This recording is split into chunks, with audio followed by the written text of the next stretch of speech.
আজকের এই অনলাইন ক্লাসে শিক্ষার্থী বন্ধুরা তোমাদের সবাইকে স্বাগতম।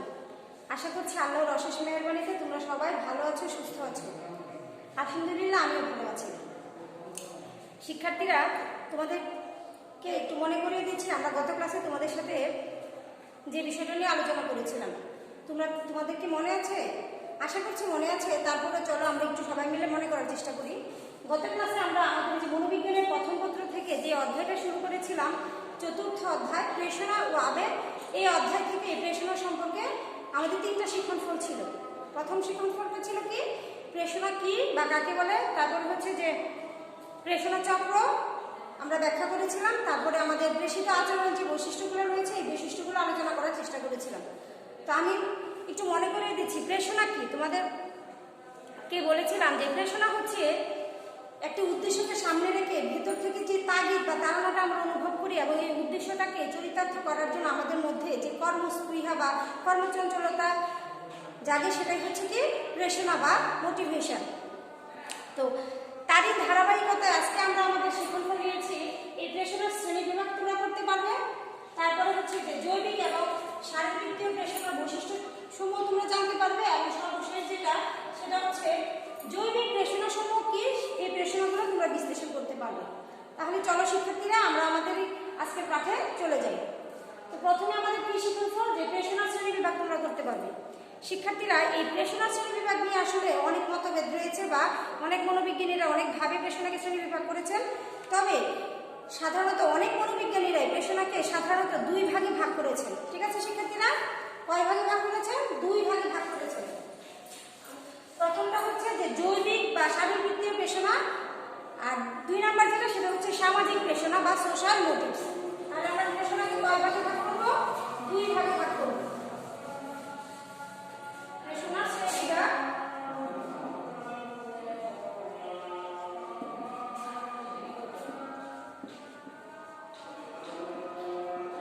প্রথম যেটা সেটা হচ্ছে জৈবিক বা শারীরবৃত্তীয়।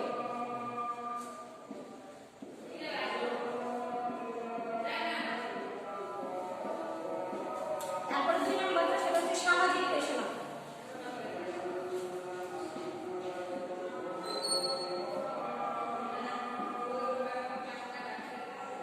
ঠিক আছে। তো শিক্ষার্থীরা, আমি তোমাদের শিক্ষণফলে কি বলেছিলাম যে আমরা আজকে আমাদের জৈবিক বা শারীরবৃত্তীয় প্রেষণার যে বৈশিষ্ট্যগুলো সেগুলো জানবো বা এই প্রেষণা সম্পর্কে জানবো। তো জৈবিক বা শারীরবৃত্তীয় প্রেষণা কাকে বলে? যে প্রাণীর জৈবিক অস্তিত্ব থেকে যে প্রেষণার উদ্ভব হয় তাকে শারীরবৃত্তীয় প্রেষণা বা জৈবিক প্রেষণা বলে থাকে, এবং শরীরে বিপাক ক্রিয়ার ফলে এসব প্রেষণার সৃষ্টি হয়ে থাকে। এগুলোই হচ্ছে জৈবিক এবং জৈবিক বা শারীরবৃত্তীয় প্রেষণা। এই জৈবিক বা শারীরবৃত্তীয় প্রেষণাকে আবার সহজাত প্রেষণাও বলা হয়ে থাকে। ঠিক আছে শিক্ষার্থীরা, তো এই জৈবিক বা শারীরবৃত্তীয় প্রেষণাগুলো কোনগুলো একটু উদাহরণ দিলে তোমরা বুঝতে পারবে সহজে। যেমন হচ্ছে আমাদের ক্ষুধা, তৃষ্ণা, তারপরে হচ্ছে মাতৃত্ব, নিদ্রা ইত্যাদি হচ্ছে আমাদের জৈবিক বা শারীরবৃত্তীয় প্রেষণা। তাহলে এখন আমরা আমাদের এই জৈবিক বা শারীরবৃত্তীয় প্রেষণার যে বৈশিষ্ট্যগুলো রয়েছে এগুলো একটু জানার চেষ্টা করব। ঠিক আছে শিক্ষার্থীরা, এই জৈবিক বা শারীরবৃত্তীয় প্রেষণার যে সংজ্ঞা তোমাদেরকে বললাম, যে প্রাণীর জৈবিক অস্তিত্ব থেকে যে প্রেষণাগুলোর উদ্ভব হয় সেগুলো হচ্ছে জৈবিক প্রেষণা। ঠিক আছে, বা শারীরিক বিপাক ক্রিয়ার ফলে উদ্ভূত হয় যে প্রেষণাগুলো সেগুলোই হচ্ছে আমাদের এই জৈবিক প্রেষণা। তো এখন থেকেই বোঝা যাচ্ছে যে আসলে এই প্রেষণার বৈশিষ্ট্যগুলো কি হবে। তো প্রথমেই আমরা এখন একটা একটা করে 6টা বৈশিষ্ট্য আসলে জানবো এই শারীরবৃত্তীয় প্রেষণা। প্রথম যে বৈশিষ্ট্যটা সেটা হচ্ছে জৈবিক প্রেষণা কি প্রাণীর তাগিদ বা প্রয়োজন থেকে সৃষ্টি হবে। তারপরে হচ্ছে প্রেষণাটি জীবন ধারণের জন্য কি অপরিহার্য, এবং প্রেষণাটি জন্মগত শিক্ষা অর্জিত নয়, এবং প্রেষণাটি একই শ্রেণীর সকল প্রাণীর মধ্যে সমানভাবে বিদ্যমান থাকে, এবং সর্বশেষ যেটা সেটা হচ্ছে শরীরের ভিতরের অস্থির অবস্থা এবং অভাববোধ প্রাণীর দেহে তাড়নার সৃষ্টি করে বা উত্তেজনার সৃষ্টি করে। তাহলে চলো আমরা একটু লেখার চেষ্টা করি বৈশিষ্ট্য।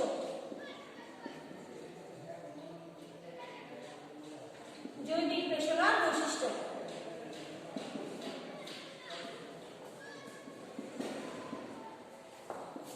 প্রথম যেটা আছে সেটা হচ্ছে কি প্রাণীর কি তাগিদ বা প্রয়োজন থেকে সৃষ্টি হয়।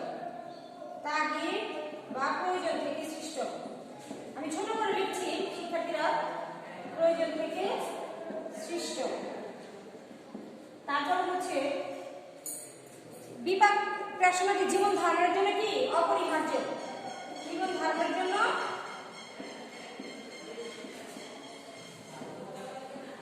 জন্য অপরিহার্য। অপরিহার্য। 3 নম্বর হচ্ছে প্রশ্নটি জন্মগত, শিক্ষা অর্জিত নয়। জন্মগত, শিক্ষা অর্জিত নয়। শিক্ষার্জিত নয়। তারপরে 4, সেটা হচ্ছে প্রাণীর দেহের ভারসাম্য সংস্থাপক হিসেবে কাজ করে। কি? শরীরের ভারসাম্য সংস্থাপক হিসেবে কাজ করে। ভারসাম্য সংস্থাপক, আমি শুধু সংস্থাপক পর্যন্ত লিখছি, যে শরীরের ভারসাম্য সংস্থাপক হিসেবে কাজ করে। তারপরে যেটা, সেটা হচ্ছে প্রেষণাটি একই শ্রেণীর সকল প্রাণীর মধ্যে সমানভাবে বিদ্যমান থাকে। ঠিক আছে, এখানে লিখতে হবে যে একই শ্রেণীর সকল প্রাণীর মধ্যে সমানভাবে বিদ্যমান থাকে। আমি যে উদাহরণগুলো তোমাদের সামনে বললাম, ক্ষুধা, তৃষ্ণা, নিদ্রা, এগুলো কি সকল প্রাণীর মধ্যে সমানভাবে বিদ্যমান না? বা এই চাহিদাগুলো কি সবার সমান না শিক্ষার্থীরা? হ্যাঁ, সবার মধ্যে এই চাহিদাগুলো রয়েছে, সমানভাবে বিদ্যমান। তারপরে সর্বশেষ যেটা আমরা সেটা কি জানবো, যে শরীরের ভিতরের অস্থির অবস্থা। 6, শরীরের ভিতরে অস্থির অবস্থা, অস্থির অবস্থা ও অভাববোধ থেকে, অভাববোধ প্রাণীদের উত্তেজনা সৃষ্টি করে। অবস্থা ও অভাববোধ প্রাণীদেহে উত্তেজনা সৃষ্টি করে।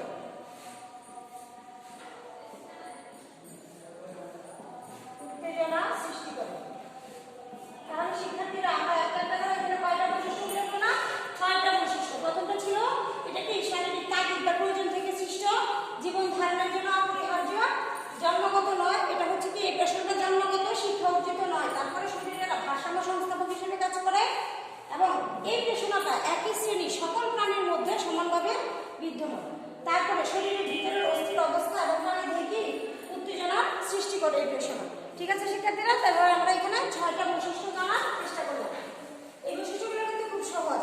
তোমরা হয়তো এই বিষয়গুলো দেখার পড়াশোনা করে মনে ভাবছো যে এই বিষয়গুলো তো আসলে আমরা জানি, কিন্তু এইভাবে আসলে বইয়ের মধ্যে থেকে একটু বুঝিয়ে উপস্থাপনটা আমাদের মধ্যে ছিল না। তো আমরা এইভাবে আজকে এই কাজটার মাধ্যমে একটু জেনে নিলাম শিক্ষার্থীরা। তো আমরা এখন কয়টা, তাহলে আমাদের 2টা শিক্ষণফল সম্পর্কে আলোচনা করলাম। এখন আমি আলোচনা করবো আমাদের যে 3 নম্বর শিক্ষণফলটা ছিল কি? শারীরবৃত্তীয় বা এই জৈবিক যে কিছু প্রেষণা রয়েছে, এই প্রেষণাগুলো সম্পর্কে তোমাদেরকে একটু জানানোর চেষ্টা করব। আমি প্রথমে যে প্রেষণা নিয়ে কথা বলবো সেটা হচ্ছে ক্ষুধা। জৈবিক প্রেষণা প্রথম যেটা নিয়ে আলোচনা করবো সেটা হচ্ছে ক্ষুধা। ক্ষুধা শিক্ষার্থীরা, আমরা কি সবাই একটা সময়, নির্দিষ্ট সময় পার হওয়ার পর আমরা সবাই কি ক্ষুধা অনুভব করে থাকি। তো এই ক্ষুধা হচ্ছে কি? একটি আমাদের মৌলিক জৈবিক প্রেষণা। এবং দেখবা আমরা যখন অনেক কাজের পরে খুব ক্লান্তি অনুভব করি, তখন একটা সময় আসে আমাদের ক্ষুধা অনুভূত হয়। এবং এই ক্ষুধাটা আসলে কিভাবে আমরা অনুভব করি? যখন আমাদের পাকস্থলী একেবারে শূন্য হয়ে পড়ে এবং পাকস্থলীর পেশিগুলো সংকুচিত হয়ে পড়ে, তখনই কিন্তু আমরা ক্ষুধা অনুভব করি। এই ক্ষুধা, এই শব্দটা শুনেই বোঝা যাচ্ছে যে এটা আমাদের একটি মৌলিক জৈবিক প্রেষণা। ঠিক আছে, তো এই তো জানলাম ক্ষুধা। এখন এই মৌলিক এই জৈবিক প্রেষণাগুলো নিয়ে আমাদের অনেক গবেষণা হয়েছে শিক্ষার্থীরা।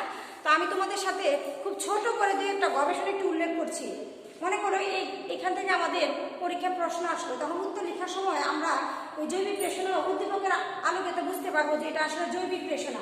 তো জৈবিক প্রেষণা সম্পর্কে যখন ক্ষুধা লিখতে যাব, তখন আমরা এই ছোট করে 2-একটা বিজ্ঞানীর গবেষণা আমরা যদি উল্লেখ করতে পারি, তাহলে এটা আসলে খুব ভালো একটা সুন্দর রিচ বা খুব কি বলে এটাকে, মানে তথ্য নির্ভর একটা উত্তর হবে। এমন না যে তোমাকে উত্তরের মধ্যে বিজ্ঞানীর গবেষণাগুলো লিখতেই হবে, কিন্তু যদি তুমি এখান থেকে যে কোনো একটা গবেষণা উল্লেখ করতে পারো, তাহলে তোমার এই উত্তরটা খুবই কি বলে এটাকে, রিচ, যেটাকে বললাম, খুবই ভালো একটা উত্তর হবে। বা এখানে যখন আমাদের প্রয়োগ দক্ষতা বা উচ্চতর দক্ষতায় যখন 3-এ 3 বা 4-এ 4 পেতে চাও, তখন এই ক্ষেত্রে টিচারের নাম্বার দেওয়া তোমার জন্য খুবই ইজি হয়ে যাবে। তাহলে আমি তোমাদের সাথে ছোট করে একটু আলোচনা করছি, 2-একটা গবেষণা একটু খেয়াল করো। দেখো, টিসেন এবং বেশ 1939 সালে, ব্যাস হচ্ছে 1939 সালে আর টিসেন হচ্ছে 1938 সালে একটি গবেষণা করেন। ওনারা বলেছেন যে, আমি তো বললাম একটু আগে যে পাকস্থলী যখন শূন্য হয়ে পড়ে এবং পাকস্থলী যখন সংকুচিত হয়ে পড়ে তখনই আমরা ক্ষুধার তাড়না অনুভব করি। কিন্তু ওনারা গবেষণা করে দেখেছেন যে কিছু কিছু নিম্নতর প্রাণীর উপরে গবেষণা করে দেখেছেন যে এখান থেকে পাকস্থলী যদি কেটে বাদও দেওয়া হয় তারপরে প্রাণী ক্ষুধা অনুভব করে থাকে। ঠিক আছে শিক্ষার্থীরা, তো এখানে আমি তোমাদেরকে কি বললাম, নিম্নতর প্রাণী, কারণ কি যে কোনো মানুষকে চাইলেই কি উনি ওনার পাকস্থলীটাকে কেটে বাদ দিতে অনুমতি দিবে বিজ্ঞানীকে? না। এই জন্য কি করে যে অনেক প্রাণীরাই আছে মনোবিজ্ঞান, আমি তোমাদের সংজ্ঞায় বলেছিলাম যে মনোবিজ্ঞান কি মানুষ এবং প্রাণীর আচরণ এবং মানসিক প্রক্রিয়া অনুধ্যান করে থাকে। এক্ষেত্রে প্রাণীর আচরণ মনোবিজ্ঞানের যখন আমরা পরিধি পড়েছিলাম, এখানে কিন্তু প্রাণীর আচরণে কিন্তু মনোবিজ্ঞানের পরিধির অংশ ছিল। তো এই পরিধিতে দেখা গেছে যে নিম্নতর প্রাণীদের উপরে অনেক গবেষণা চালিয়ে সেটা মানুষের উপরে পরবর্তীতে প্রয়োগ করা হয়। এই জন্য যে কিছু প্রাণীর উপরে গবেষণা করে দেখে যে তাদের পাকস্থলী কেটে বাদ দেওয়ার পরেও প্রাণী কি ক্ষুধার তাড়না অনুভব করে থাকে। এক্ষেত্রে আমি ছোট আরও দু একটা উদাহরণ তোমাদেরকে বলবো। লাখার্ড অ্যান্ড কার্লসন 1915 সালে পরীক্ষা করে দেখেন যে ক্ষুধার সাথে রক্তে শর্করার একটি সম্পর্ক রয়েছে। দেখা গেছে যে একজন ক্ষুধার্ত প্রাণীর দেহে ক্ষুধার্ত কুকুরের রক্ত, মানে একটি ক্ষুধার্ত কুকুরের রক্ত দেখা গেছে যে একটা স্বাভাবিক কুকুরের রক্তে প্রবেশ করে দেখা গেছে যে ওই যে স্বাভাবিক অবস্থায় ছিল যে কুকুরটা, সেও একটা সময় পরে কি ক্ষুধার তাড়না অনুভব করে। আবার দেখা গেছে যে পেট পুরে খাওয়া প্রাণীর রক্ত যখন খালি পেটে থাকা একটা প্রাণীর শরীরে প্রবেশ করে দেখা গেছে যে তার ভিতরে কর্মচঞ্চলতা ফিরে এসেছে বা সে সতেজ বা সবল অনুভব করছিল। ঠিক আছে, এই পরীক্ষণটা করেন ওনারা কার্লসন এবং লুখার্ড 1915 সালে। আরেকটা উদাহরণ বলতে পারি এখানে যে ক্যাসি এবং পাউলি 1975 সালে অভিমত প্রকাশ করেন যে হাইপোথ্যালামাসের দুটি নির্দিষ্ট এলাকা, একটা হচ্ছে লেটারেল হাইপোথ্যালামাস আর একটা হচ্ছে ভ্যান্ট্রোমিডিয়াল হাইপোথ্যালামাস। এই দুটা অঞ্চল ক্ষুধার সাথে জড়িত। হাইপোথ্যালামাস কোথায় থাকে শিক্ষার্থীরা? এই ক্লাসগুলো আমরা পরে আসবো, কিন্তু ছোট করে বলে দিচ্ছি। হাইপোথ্যালামাস হচ্ছে আমাদের এই মস্তিষ্কে থাকে, মস্তিষ্কের একটা অংশ হচ্ছে হাইপোথ্যালামাস। এই ক্যাসি এবং পাউলি 1975 সালে অভিমত প্রকাশ করেন এই হাইপোথ্যালামাসের দুইটা অঞ্চল আছে যেটার সাথে ক্ষুধার একটি সম্পর্ক রয়েছে। একটা অঞ্চল হচ্ছে লেটারাল হাইপোথ্যালামাস এবং একটা হচ্ছে ভ্যান্ট্রোমিডিয়াল হাইপোথ্যালামাস। ঠিক আছে শিক্ষার্থীরা, তো এখানে দুই তিনটা উদাহরণ আমি তোমাদের বললাম বা বিজ্ঞানের গবেষণা তোমাদের সামনে উপস্থাপন করলাম। তোমাদের এখান থেকে যার যেটা ইচ্ছা ভালো লাগে যদি পরীক্ষায় উত্তর লিখতে হয় এই সম্পর্কে, তাহলে একটা লিখতে পারলে অনেক ভালো হবে উত্তরগুলো। ঠিক আছে শিক্ষার্থীরা, তো আমি এখন পরের যে জৈবিক প্রশ্নটা সেটাতে চলে যাবো। পরেরটা হচ্ছে তৃষ্ণা। এখন যেটা নিয়ে আলোচনা করবো সেটা হচ্ছে তৃষ্ণা। তৃষ্ণাও কিন্তু এক ধরনের একটা তাড়না বা তরল পদার্থের অভাব বোধ থেকে সৃষ্টি হয় এবং কি প্রাণী তৃষ্ণার্ত হয়ে পড়ে একটা সময় তৃষ্ণা সে অনুভব করে থাকে। এবং এই পানি কি শরীরের একটা কি বিশেষ উপাদান, তাই না শিক্ষার্থীরা? এবং কয়েক ঘন্টা পানি না পেলে কিন্তু আমরা তৃষ্ণা অনুভব করে থাকি।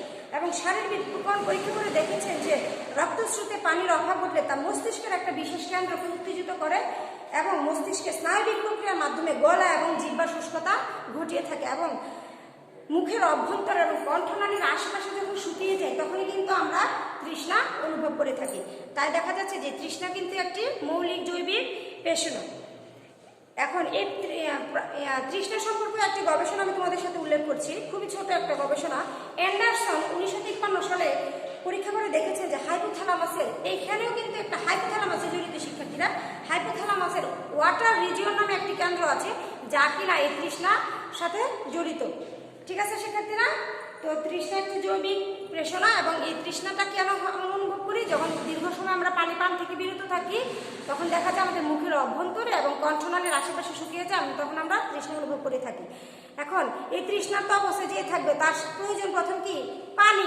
এই পানি ছাড়া কি তার কোনো কিছু ভালো লাগবে? তার সঙ্গে মনে করো অনেক ধরনের মজার সুস্বাদু খাবার তুমি উপস্থাপন করবা, কিন্তু এক বেচারা বাইরের রোদে গরমে ঘেমে তৃষ্ণার্ত অবস্থায় আছে, আসার পরে তার প্রথম চাহিদাটা কি হবে? সে যেন পানি পান করতে পারে, তাই না শিক্ষার্থীরা?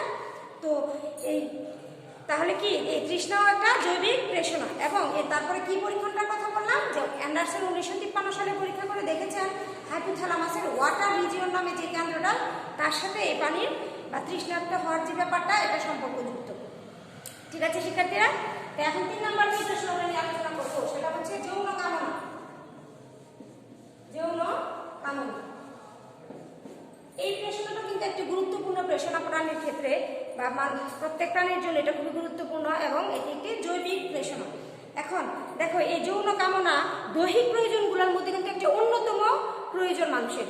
তারপরে দেখো এই বয়স বাড়ার সঙ্গে সঙ্গে কিন্তু এই যৌন কামনা বা সম্পর্কিত যে হরমোনগুলো রয়েছে বয়স বাড়ার সঙ্গে সঙ্গে কিন্তু ছেলে বা মেয়ের দেহে এই হরমোনের কার্যকারিতা বাড়তে থাকে। এবং দেখো যৌন হরমোনের প্রভাবে ফলে যৌন ক্রিয়ার জন্য শরীরের ভিতরে এক ধরনের চাপের সৃষ্টি হয়। যতক্ষণ পর্যন্ত এই কাজটা সমাধান না হয় বা এই কাজটা সংঘটিত না হয় ততক্ষণ পর্যন্ত কিন্তু এই চাপটি প্রাণীর দেহে চলতে থাকে। এখন এই ছেলে এবং মেয়ের ক্ষেত্রে কিন্তু যৌন হরমোন আলাদা। এক্ষেত্রে মেয়ের ক্ষেত্রে যে হরমোনটা রয়েছে সেটা হচ্ছে অ্যাস্ট্রোজেন এবং এই অ্যাস্ট্রোজেন নির্গত হয় মেয়েদের ডিম্বাশয় থেকে এবং অনেক সময় এটা অ্যাড্রিনাল গ্রন্থি থেকেও আসে। এই বিভিন্ন গ্রন্থি সম্পর্কে আসলে আমরা পরের যে অধ্যায় এই অধ্যায়গুলোতে আমরা বিস্তারিত আলোচনা করব। শুধু তোমাদেরকে এখন বোঝানোর জন্য বা জানানোর জন্য এই কথাগুলো বলছি। তো মেয়েদের কি অ্যাস্ট্রোজেন হচ্ছে যৌন হরমোন এবং এটি কোথায় ডিম্বাশয় থেকে নির্গত হয় এবং অনেক সময় এটি অ্যাড্রিনাল গ্রন্থি থেকেও নির্গত হয়ে থাকে। আর ছেলেদের যে যৌন হরমোন সেটা হচ্ছে অ্যান্ড্রোজেন, এটা অন্ডকোষ থেকে নির্গত হয় এবং এটাও অনেক সময় অ্যাড্রিনাল গ্রন্থি থেকে নির্গত হয়ে থাকে। এখন দেখো পুরুষ এবং মহিলা উভয়ের মধ্যে পুরুষ এবং যৌন হরমোন বিদ্যমান রয়েছে এবং এটি শুধু তুলনামূলক পরিমাণগত দিক থেকে পৃথক। এই কথাটা বলেছেন কিং, ওয়াইজ এবং স্কুপটার 1993 সালে। ঠিক আছে শিক্ষার্থীরা, তাহলে আমরা কি বুঝতে পারলাম? যৌন কামনা একটি জৈবিক গুরুত্বপূর্ণ জৈবিক প্রেষণা।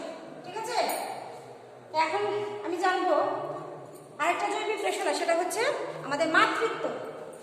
4 নম্বর যে প্রশ্নটা সেটা হচ্ছে মাতৃত্ব। শিক্ষার্থীরা, আমাদের ক্লাসে মেয়ে শিক্ষার্থী যারা আছে তারা হয়তো অনেক ভালো বলতে পারবে যে মাতৃত্ব বিষয়টা আসলে কি। ঠিক আছে, তো মাতৃত্ব সকল প্রাণীর মধ্যে পরিলক্ষিত হয়ে থাকে এবং মাতৃত্বের মূলে কতগুলো হরমোন কাজ করে থাকে। এক্ষেত্রে পিটুইটারি গ্রন্থি থেকে নিঃসৃত হয় প্রোল্যাক্টিন নামে একটি হরমোন। এই হরমোনটা আসলে নির্গত হওয়ার পরে একজন মহিলা বা মেয়ের মধ্যে মাতৃত্ব যে বিষয়টা সেটা চলে আসে। এখন এই যে মাতৃত্ব বিষয়টা আমরা মেয়েরা কিন্তু অনেকটা বুঝতে পারি যে একজন মায়ের যে কত ধরনের কষ্ট থাকে এই মাতৃত্বটাকে গ্রহণ করতে গিয়ে। তো এক্ষেত্রে অনেক সময় দেখবা আমরা কি বাসায় কি করি, অনেক সময় মানে বিভিন্ন কারণে মায়ের প্রতি খুব বিরক্ত অনুভব করি, তাই না? যে মা যখন কোনো কিছু নিয়ে আমাদেরকে বকাবকি শুরু করে দেয় তখন ইতিহাস টানা শুরু করে দেয়, তুই জীবনে এই করছিস সেই করছিস, তোর দ্বারা কিছু হবে না, তুই পড়তে বসিস না কেন, সময় মতো কিছুই করিস না, আমি না বললে কোনো কিছু হয় না, ইত্যাদি ইত্যাদি মা বলতে থাকে। তখন আমরা কি অনেক সময় মায়ের প্রতি বিরক্ত হই। কিন্তু দেখো আমি যখন এখন ব্যক্তিগতভাবে মা একজন, তখন আমি বুঝতে পারি যে আসলে মা এই কথাগুলো কেন বলতো। ঠিক আছে, হয়তো তোমাদের বয়সে আমি ছিলাম, আমিও কিছুটা বিরক্ত ফিল করেছি মায়ের কথাগুলোতে। কিন্তু শিক্ষার্থীরা, আমরা যত দেরিতে বুঝেছি আমার শিক্ষার্থী থেকে যত দেরিতে বুঝতে হবে না। এই মায়ের কষ্টটা বা মায়ের বিষয়টা এটা আমাদেরকে একটু আগে থেকে বা এখন থেকে অন্তত আজকে ক্লাস করার পর থেকে আমাদের একটু মাথায় রাখতে হবে শিক্ষার্থীরা। ঠিক আছে, তাহলে কি মাকে কোনোভাবে এভাবে কষ্ট দেওয়া যাবে না। আমাদের কোনো আচরণের জন্য আমাদের মা কোনোভাবে কষ্ট অনুভব না করে, এই বিষয়টা আমরা সবাই মাথায় রাখবো। ঠিক আছে শিক্ষার্থীরা, তো আমি কি বললাম যে পিটুইটারি গ্রন্থি থেকে একটা হরমোন নিঃসৃত হয়, সেটা হচ্ছে প্রোল্যাক্টিন হরমোন। যেই হরমোনের নিঃসৃত হওয়ার কারণে আসলে একজন মেয়ের মধ্যে মাতৃত্ববোধ জেগে ওঠে। এখন এই এখানে একটা পরীক্ষণ খুবই গুরুত্বপূর্ণ। ওয়াইজনার এবং শেয়ার্ড 1933 সালে একটি গবেষণা করে দেখেছেন যে কুমারী বা ভার্জিন, বুঝতে পারছো, কুমারী একটা ইঁদুরের শরীরে প্রোল্যাক্টিন ইনজেকশন দিয়ে দেখা গেছে যে এই কুমারী ইঁদুরটাও তার বয়সে যে ছোট ইঁদুরগুলো রয়েছে তাদের রক্ষণাবেক্ষণ করছে বা তাদের ভিতরে একটা মাতৃত্ব সুলভ আচরণ প্রকাশ পাওয়া গেছে। ঠিক আছে, তাহলে কি গবেষণাটা ছিল যে কুমারী একটা ইঁদুরের দেহে এই প্রোল্যাক্টিন নামক যে হরমোন এটাকে ইনজেকশনের মাধ্যমে প্রয়োগ করে দেখা গেছে যে এই ইঁদুরের থেকে বয়সে যে ছোট বাচ্চারা আছে তাদের তারা দেখাশোনা করেছে বা তাদের ভিতরে একটা মাতৃত্ববোধ জেগে উঠেছে শিক্ষার্থীরা। ঠিক আছে, তাহলে আমরা এখন কি করলাম, মাতৃত্ব নিয়ে আলোচনা করলাম। মাতৃত্ব তাহলে বোঝা যাচ্ছে কি একটি গুরুত্বপূর্ণ জৈবিক প্রেষণা। তারপরে এখন আমরা সর্বশেষ যে জৈবিক প্রেষণাটা নিয়ে আলোচনা করবো সেটা হচ্ছে নিদ্রা। নিদ্রা, নিদ্রা মানে কি? ঘুম। এটা শব্দটা শুনেই বোঝা যাচ্ছে যে এটা আসলে আমাদের জীবনে কতটা গুরুত্বপূর্ণ, তাই না শিক্ষার্থীরা? আমরা অনেকেই কি খুব বেশি ঘুম কাতুরে আছি বা ঘুমের সময় কেউ ডিস্টার্ব করলে এত বিরক্ত হয়ে আমরা যে ইস মাত্র শুনলাম এখনই ডাকাডাকি শুরু হয়ে গেছে। অনেক সময় কি ইজিপ্টকে বললাম মায়ের প্রতি বিরক্তির ব্যাপারটা, অনেক সময় ঘুমের বিষয়টাতে যখন মা এসে ডাকাডাকি করে আমার অনেক সময় বিরক্ত হয়ে যায়, ঠিক আছে। তো শিক্ষার্থীরা তাহলে এই ঘুমটা কি খুবই গুরুত্বপূর্ণ। কর্মক্লান্ত শরীরের জন্য কিন্তু নিদ্রা একটি প্রয়োজনীয় একটা ব্যাপার। এই নিদ্রা বা বিশ্রাম যদি আমরা না নিই, দেখা যাবে যে আমি এখন একটা কাজ করছি, পরবর্তীতে আরেকটা কাজের আগে যদি কিছুটা বিশ্রাম না থাকে তাহলে কিন্তু আমরা এই পরের কাজটাতে সুন্দর বা সঠিকভাবে মনোনিবেশ করতে পারবো না, বা আমার কাজটা সফলভাবে আমি কিন্তু করতে পারবো না। এই জন্য দেখো নিদ্রা শরীরকে মানে একটা বিশ্রামের সুযোগ করে দেয়, এবং জাগ্রত অবস্থায় কর্মের মাধ্যমে যে শক্তি বেরিত হয়, নিদ্রার মাধ্যমে কিন্তু আবার সেই শক্তিটা আমরা কি সঞ্চারিত করে থাকি আমাদের দেহে, বা এই শক্তিটা আবার গ্রহণ করে থাকি। এখন দেখো এই নিদ্রা কি করে, আলস্য, জড়তা এবং অবসাদ দূর করে কর্মশক্তি জুগিয়ে থাকে। নিদ্রা কি করে আমাদের এই আলস্য বা জড়তা যে শরীরে থাকে তা কি করে কাটিয়ে আমাদেরকে কর্মচঞ্চল করে তোলে বা কর্মশক্তি জুগিয়ে থাকে। এখন পরীক্ষা করে দেখা গেছে যে মস্তিষ্কের হাইপোথ্যালামাস ও রেটিকুলার ফরমেশন প্রাণীর নিদ্রাকে নিয়ন্ত্রণ করে থাকে। আবার কি এখানেও কিন্তু সেই মস্তিষ্কের হাইপোথ্যালামাসের কথা আসছে। তাহলে মস্তিষ্কের হাইপোথ্যালামাস এবং রেটিকুলার ফরমেশন প্রাণীর কি নিদ্রাকে নিয়ন্ত্রণ করে থাকে। তাহলে আমরা কি বুঝতে পারছি শিক্ষার্থীরা, যে নিদ্রা প্রত্যেকটা প্রাণীর জীবনে খুবই গুরুত্বপূর্ণ একটা বিষয়। বা নিদ্রা বা বিশ্রাম যদি আমরা না নিতে পারি তাহলে আমরা আমাদের কোনো কাজে সঠিকভাবে করতে পারবো না। তাই কি দেখা যাচ্ছে নিদ্রা একটি গুরুত্বপূর্ণ জৈবিক পেশনা। তো শিক্ষার্থীরা আমরা একটা করে এখানে আমাদের আজকে যে শিক্ষণফল ছিল 3টা শিক্ষণফল তোমাদের সামনে উপস্থাপন করলাম। আশা করছি তোমরা বুঝতে পারছো। তো আমাদের জৈবিক প্রশ্ন ছিল 5টা: ক্ষুধা, তৃষ্ণা, যৌন কামনা, মাতৃত্ব ও নিদ্রা। তো এই 3টা শিক্ষণফল আমরা আলোচনা করে শেষ করলাম। তো শিক্ষার্থীরা তোমরা বাসায় কিন্তু নিয়মিত পড়াশোনা করবে, হ্যাঁ। আর আমি তোমাদেরকে সবসময় কি বলি, হাসি খুশি থাকার জন্য এবং আত্মবিশ্বাসের সাথে থাকার জন্য। আমি একটা ওয়ার্ড লিখছি, তুমি একটু খেয়াল করো।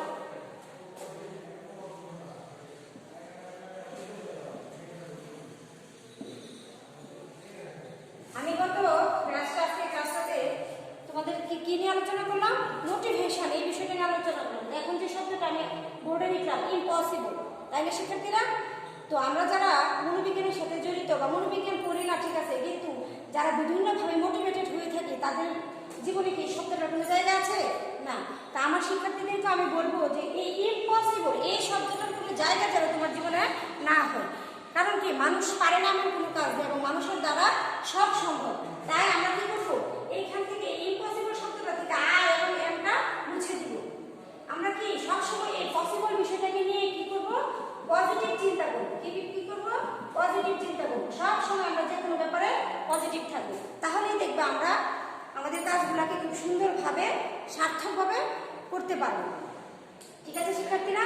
আবার অনেকে আছে এরকম ভাবে যে আই কান্ট ডু ইট। আমি এই লাইনটা তাদের জীবনে জায়গা করে দিয়েছে। আমি বলবো তাদেরকে এখান থেকে এই টিটাকে বাদ দেওয়ার জন্য, বা ইনশাআল্লাহ আমরা সবাই আজকে বাদ দিব। কারণ কি, আই ক্যান ডু ইট। আমি বলবো I can do it, I can't do it এটা আমি কখনো ভাবতে চাই না বা বলতে চাই না। কারণ কি, আমি পারি বা আমার দ্বারা সম্ভব, এইভাবে তোমাকে ভাবতে হবে। ঠিক আছে শিক্ষার্থীরা? তো এই প্রেশারটা বা মোটিভেশনটা আসলে বিভিন্নভাবে আমাদের জীবনে আসতে পারে, বিভিন্ন দিক থেকে। এক একজনের ভিতরে আসলে এক একভাবে চলে আসে। একটু ভাবতে পারো যে প্রেশারটা এইভাবে আসলে অনেকের জীবনে, যে তুমি কাউকে তোমার সামনে আদর্শ হিসেবে কল্পনা করছো, যে ওই ব্যক্তিটাকে আমি অনেক পছন্দ করি বা উনি আমার আদর্শ, তার চালচলন, তার কথাবার্তা, তার কর্ম সবই আমার পছন্দ। তখন তুমি নিজে থেকে মোটিভেটেড হয়ে ওনাকে ফলো করতে করতে একটা জায়গায় চলে যাওয়ার চেষ্টা করবে। তারপরে আবার ফ্যামিলিতে এমন কেউ থাকতে পারে যে তোমার ভিতরে এমন কোনো প্রতিভা রয়েছে যেটা তোমার বাবা মা ভাই বোন হতে পারে, বা তোমার বন্ধু বান্ধব হতে পারে। অনেক সময় বলতে পারে যে তোর দ্বারা না এই কাজটা সম্ভব, তুই পারবি। তখন আমরা কি করি, যে তার কথায় উৎসাহিত হয়ে আমরা একটা কাজ সঠিকভাবে বা সুন্দরভাবে করতে চেষ্টা করি। তো এইভাবে আসে মোটিভেশন। আবার অনেক সময় একেবারে পরিবারের বাইরে বা খুব বাইরে অনেক সময় কোনোভাবে আমরা উস্কানির মাধ্যমে কিন্তু একটা মোটিভেশন পেতে পারি। তো এরকম যে এক একটা ব্যক্তির জীবনে আসলে প্রেরণাটা বা মোটিভেশনটা এক একভাবে আসে। আবার এমনও হতে পারে যে তুমি নিজে থেকে নিজেকে মোটিভেটেড করলা, যে আমার মধ্যে এই ধরনের একটা বিষয় আছে বা সৃজনশীলতা আছে, আমি বুঝতে পারছি এই বিষয়টা নিয়ে একটু আগানো যায় কিনা। ঠিক আছে, এইভাবে ফিল করা যায়। তবে আমি বলবো তোমাদেরকে সর্বাবস্থায় সবসময় পজিটিভ থাকার জন্য। ঠিক আছে, আমরা সবসময় চিন্তা করবো পজিটিভ, করবো পজিটিভ, ভাববো পজিটিভ, বা অ্যাপ্লাই করবো সবসময় নিজেদেরকে পজিটিভ ভাবে। ঠিক আছে বুঝেছো শিক্ষার্থীরা? তো এই প্রেরণা নিয়ে আজকে আমাদের ক্লাসে এইটুকুই। সবাই ভালো থাকো, সুস্থ থাকো এবং সুন্দর থাকো, ঠিক আছে?